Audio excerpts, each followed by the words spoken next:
In our fast-paced world, where every moment seems to slip through our fingers like grains of sand, the question of how to make the best use of our time weighs heavily on our minds. We're bombarded by distractions, obligations, and the relentless march of time, leaving us yearning for guidance amidst the chaos. Yet, in the midst of this whirlwind, the teachings of Marcus Aurelius offer a beacon of hope and clarity.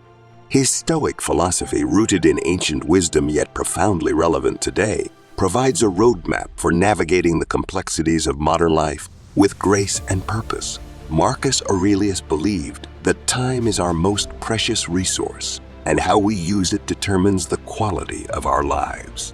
He reminds us that in a world of constant change and uncertainty, our ability to make the most of our time is paramount to living a life of meaning and fulfillment. From the moment we wake until we lay our heads to rest, we are faced with choices that shape the trajectory of our lives. How do we prioritize our tasks? How do we align our actions with our deepest values? How do we find peace amidst the chaos? These questions are at the heart of our exploration today. Drawing inspiration from the timeless wisdom of Marcus Aurelius, we will uncover 10 practical strategies for seizing the reins of our time, reclaiming control amidst the tumult of modernity. So, if you're ready to embark on this journey of self-discovery and empowerment, I encourage you to hit that like button and subscribe to our channel. Now, let's begin our quest to make the best use of our time. Number 1. Prioritize tasks. Prioritizing tasks is like being the conductor of your own time orchestra. It's about figuring out which tasks are like the lead violin, playing the melody that sets the tone for your day, and which ones are more like the triangle, adding a little flair but not essential to the overall harmony. Now, Marcus Aurelius may not have had a to-do list app on his phone, but he definitely knew a thing or two about priorities. He understood that some things are urgent and important, like putting out a fire in your house while others can wait, like finally getting around to organizing your sock drawer. So how do we make the best use of our time by prioritizing tasks? Well, it starts with taking a good hard look at what's on our plate. What absolutely has to get done today? What can wait until tomorrow or next week? And what can we maybe just let go of altogether? Once we've got a handle on that, it's all about diving in and tackling those high-priority tasks. First, it's like eating your veggies before you dig into dessert. Sure, it might not be the most fun thing in the world, but it's going to make the rest of your meal, or in this case, your day, go a whole lot smoother. And hey, here's a little pro tip from Marcus Aurelius himself. Don't get too caught up in the small stuff. Sometimes we waste precious time and energy fretting over things that, in the grand scheme of things, really don't matter all that much. So take a page out of Marcus's book and focus on what truly deserves your attention. By prioritizing tasks, we're not just managing our time better, we're taking control of our lives. We're saying, "Hey, world, I've got a plan, and I'm not gonna let you throw me off track." And that, my friends, is how we make the best use of our time.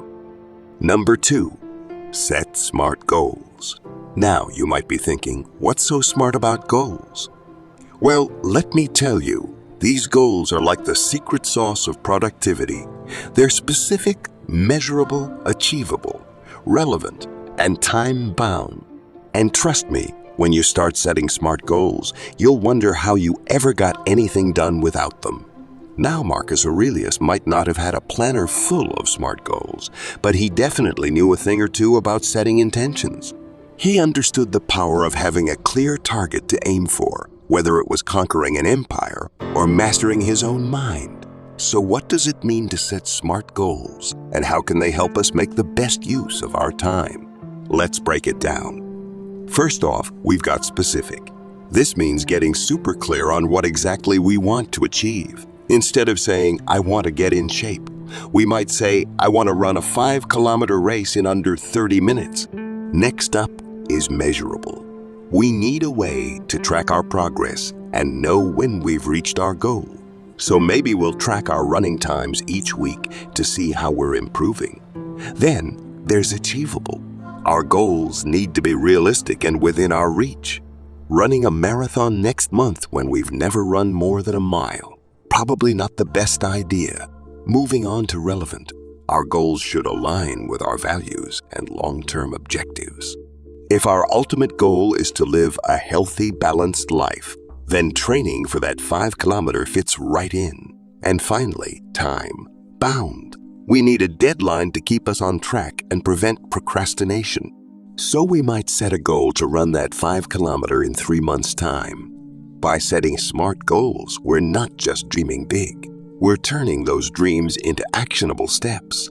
We're taking the nebulous idea of someday and turning it into today. And that, my friends, is how we make the best use of our time, by setting clear, achievable goals that propel us forward on our journey of growth and fulfillment. Number 3, use time blocking.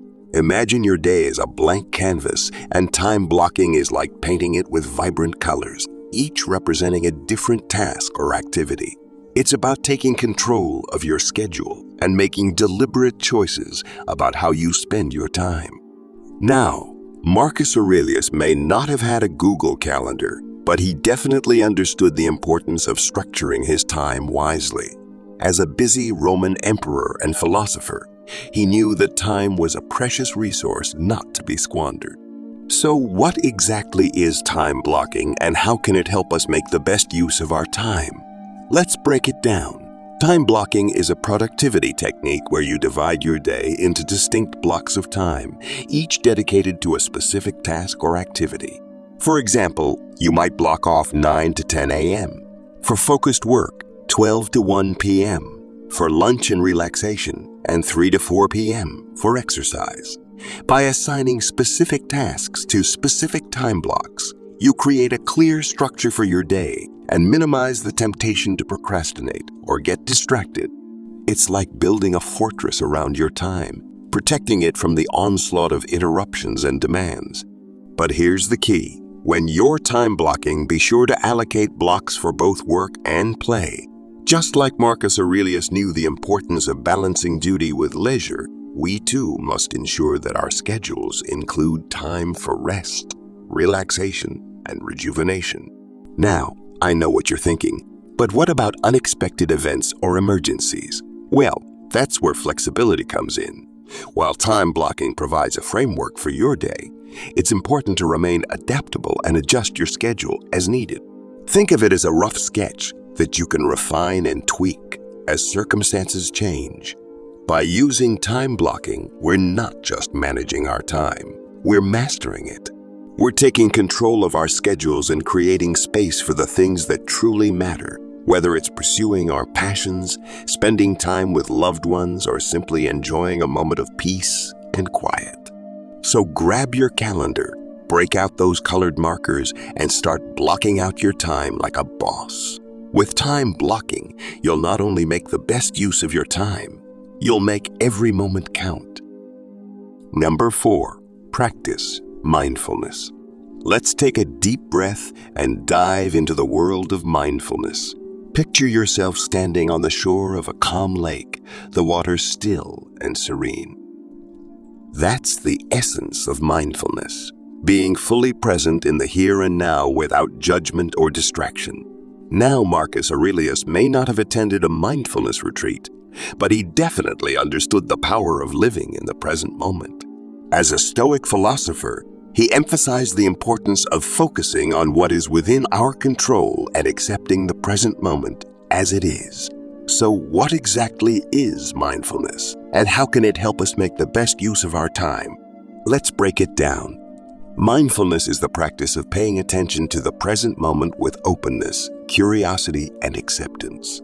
It involves tuning into our thoughts, feelings, and sensations without getting caught up in them or reacting impulsively. It's like stepping off the treadmill of our busy minds and simply being with whatever is happening right now. But how does mindfulness relate to time management? Well, think about it this way.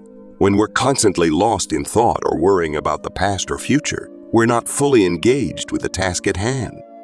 Our minds are scattered and our attention is divided, which can lead to inefficiency and procrastination.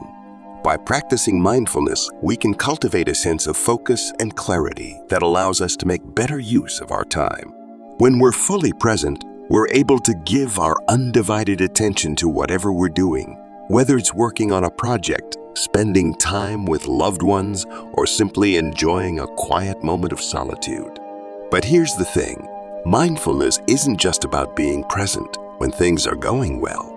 It's also about being present when things are challenging or uncomfortable. It's about leaning into difficult emotions and situations with compassion and curiosity, rather than trying to push them away or distract ourselves from them.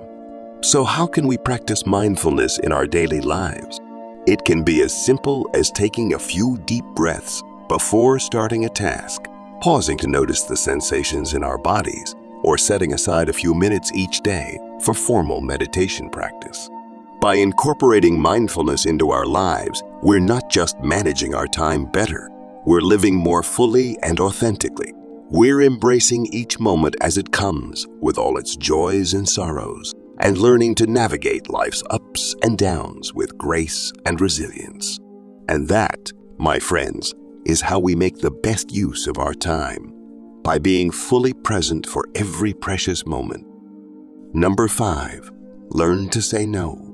Picture yourself standing at a crossroads with multiple paths stretching out before you. Each path represents a different opportunity or demand on your time. Learning to say no is like choosing the path that aligns with your values and priorities, even if it means turning down other tempting options. Now, Marcus Aurelius may not have had a crowded inbox or a calendar filled with back-to-back meetings, but he definitely knew a thing or two about setting boundaries. As a Stoic philosopher, he understood the importance of focusing on what truly matters and not getting pulled in a million different directions. So what does it mean to learn to say no? And how can it help us make the best use of our time? Let's break it down. Learning to say no is about recognizing our own limits and honoring our own needs and priorities. It's about setting boundaries and protecting our time and energy from being drained by activities or commitments that don't serve us.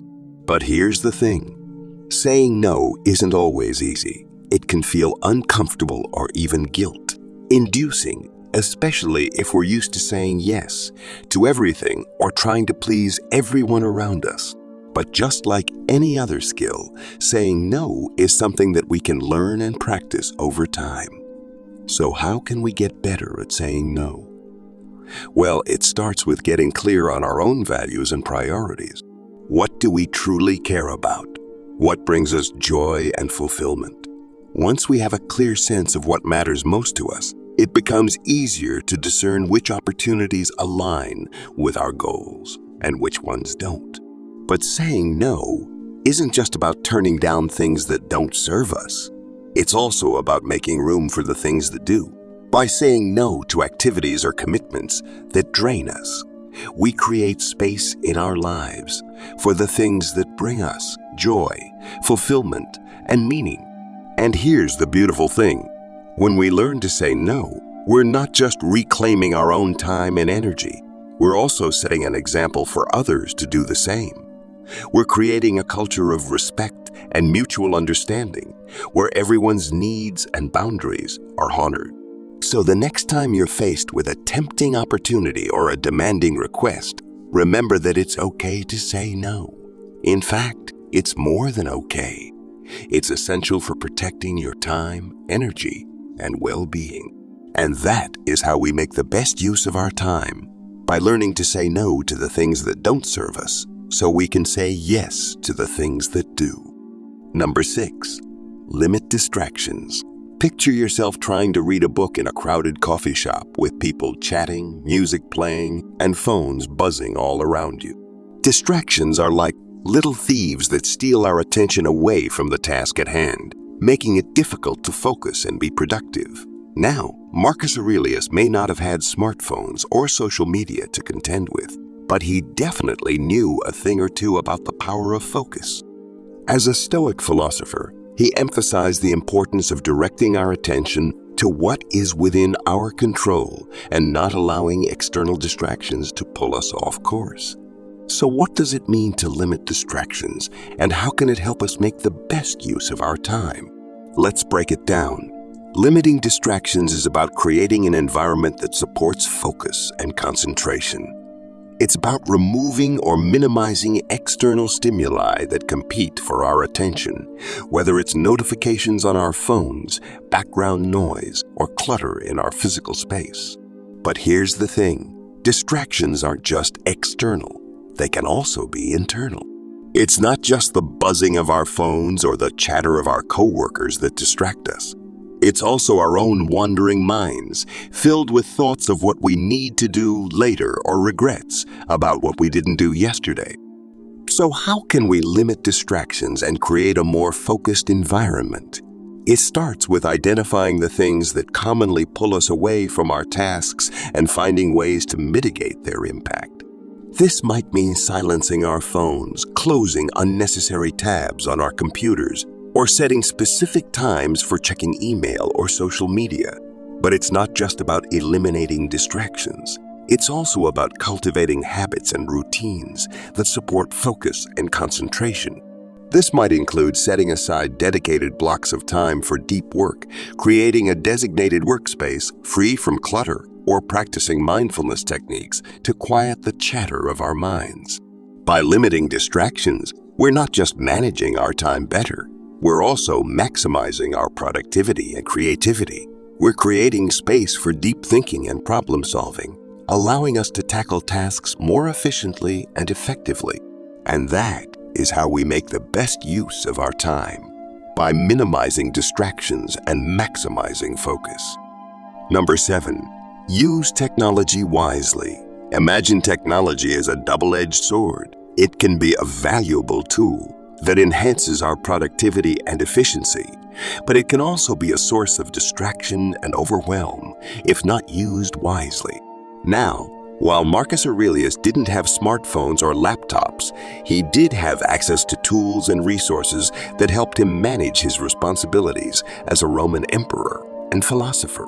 He understood the importance of leveraging technology, whether it was writing implements or communication methods, to streamline tasks and stay organized. So what does it mean to use technology wisely, and how it can supercharge our ability to make the most of our time?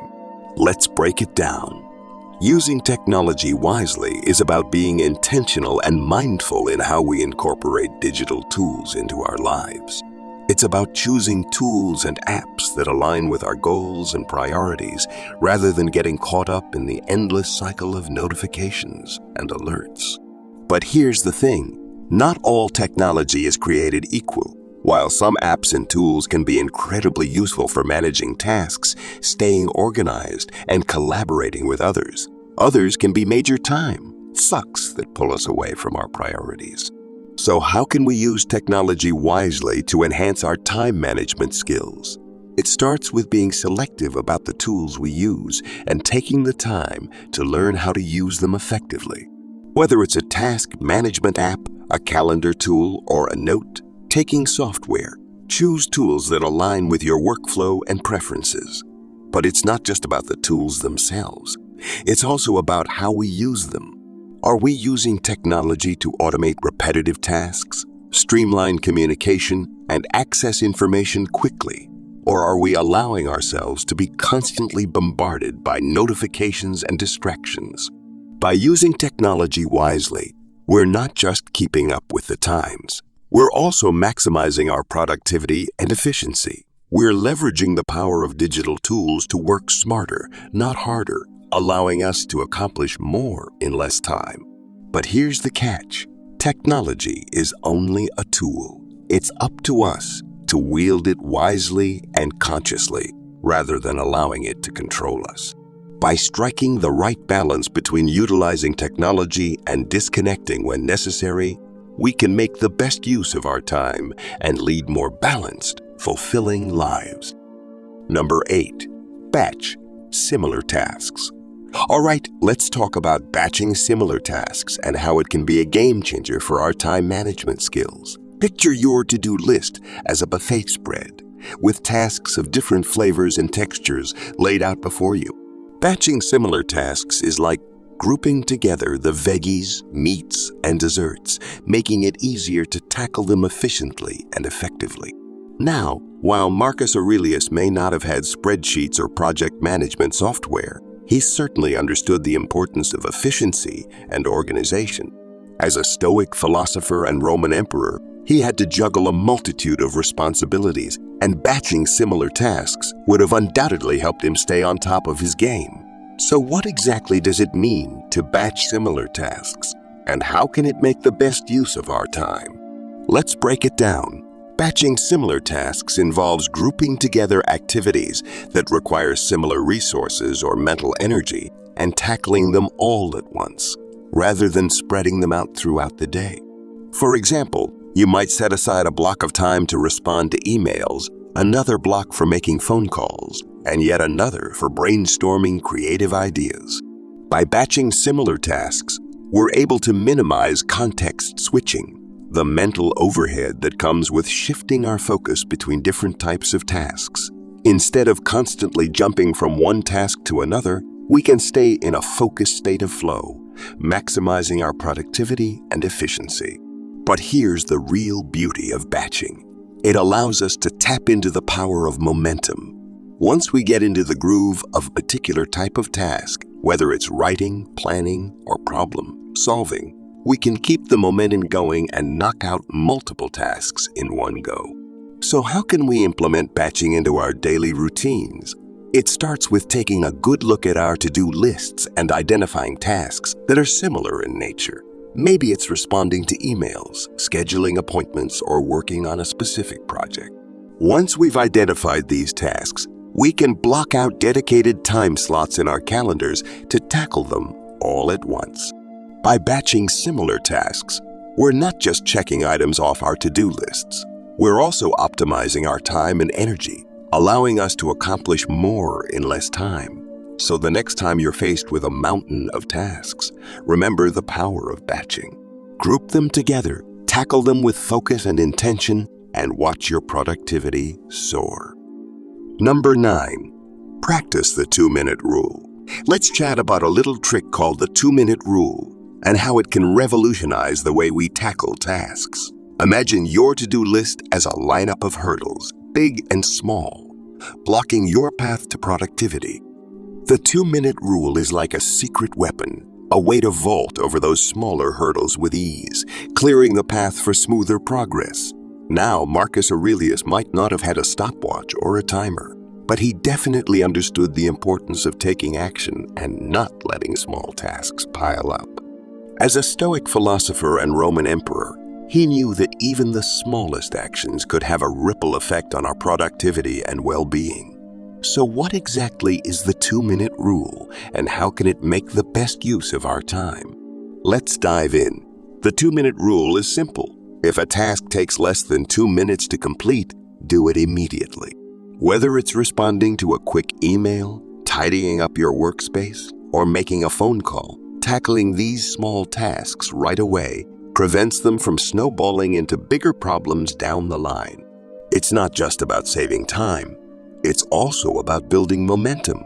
By taking swift action on small tasks, we create a sense of accomplishment and momentum that propels us forward to tackle bigger tasks with confidence and efficiency. So how can we put the 2-minute rule into practice in our daily lives? It starts with a shift in mindset. Instead of putting off small tasks for later, we train ourselves to address them immediately, recognizing that even a small action is better than none at all. But here's the catch. The 2-minute rule isn't an excuse to procrastinate on larger tasks. It's about prioritizing tasks based on their urgency and importance. If a task can be completed quickly and easily, why wait? But if it requires more time and effort, it's important to allocate dedicated time for it in our schedules. By practicing the 2-minute rule, we're not just saving time and reducing stress. We're also cultivating a habit of action and decisiveness.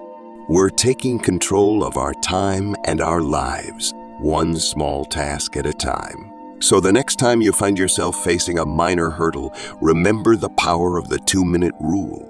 Take action, build momentum, and watch as your productivity soars. Number 10, reflect and adjust. Imagine yourself on a journey navigating through the twists and turns of life. Reflecting and adjusting is like checking your map periodically, making sure you're still headed in the right direction and making any necessary course corrections along the way. Now, Marcus Aurelius was no stranger to the concept of reflection. As a Stoic philosopher, he believed in the importance of examining one's thoughts, actions, and beliefs and making adjustments as needed to live a life of virtue and integrity. So what exactly does it mean to reflect and adjust? And how can it help us make the best use of our time? Let's explore. Reflecting involves taking time to pause and look back on our experiences, both successes and failures, with curiosity and openness.